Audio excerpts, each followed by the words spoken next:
Salut à tous! Suite au confinement causé par la pandémie du Covid-19, je me suis dit que j'allais trouver un moyen d'aider les élèves à distance. Et après avoir regardé les vidéos du docteur Nozman, d'ailleurs allez voir sa chaîne, c'est juste une des meilleures chaînes de vulgarisation qui existent, je me suis dit que j'allais reprendre son concept de vidéo vrai ou faux et l'appliquer pour les matières qu'on aborde à l'école.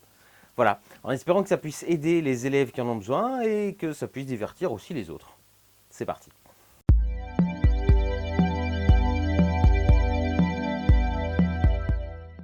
Alors, vrai ou faux, le groupe sujet se trouve en posant la question qui ou qu'est-ce qui plus le verbe.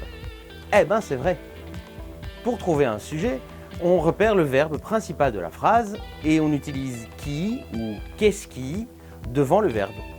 La réponse à cette question est le groupe sujet. Exemple, le temps est radieux. Qu'est-ce qui est radieux? Réponse, le temps. Le temps est donc le groupe sujet de cette phrase. Vrai ou faux, le groupe sujet est toujours devant le verbe. Faux, mais c'est logique de penser qu'il est devant le verbe parce que dans la plupart des phrases qu'on utilise, le groupe sujet est devant. Exemple, mon frère achète des Legos. Le temps est radieux. Une rivière coule au milieu de la forêt.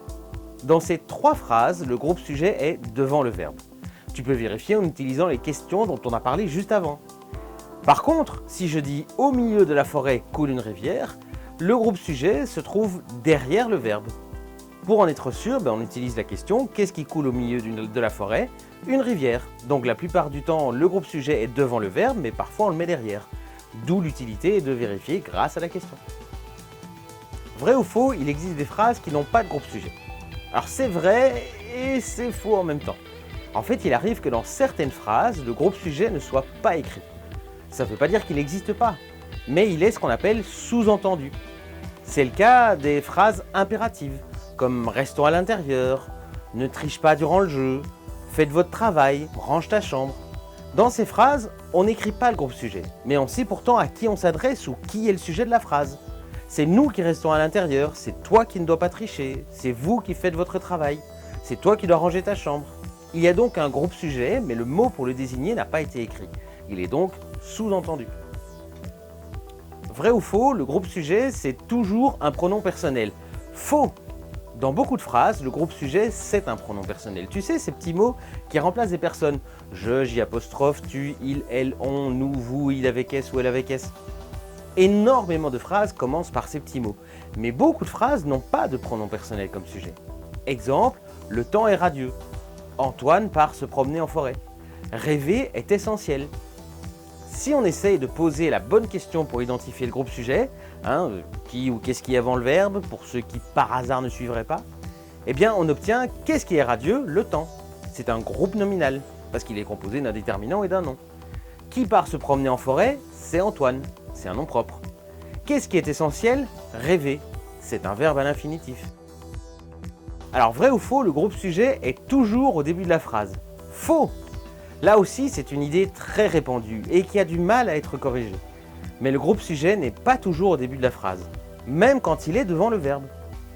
Dans la phrase « Ce matin, un lapin a tué un chasseur », le groupe sujet n'est pas « ce matin ». Qui a tué un chasseur? Non, c'est le lapin. Pour être sûr de trouver le groupe sujet, on identifie le verbe et on utilise la question dont on a parlé tout à l'heure.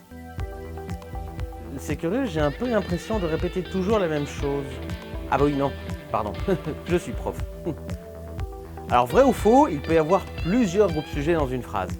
Alors c'est vrai, là on touche à une notion plus complexe, qu'on aura sans doute l'occasion de développer dans une prochaine vidéo. Mais en gros, si je résume, si on a affaire à une phrase simple, il n'y a en principe qu'un seul groupe sujet.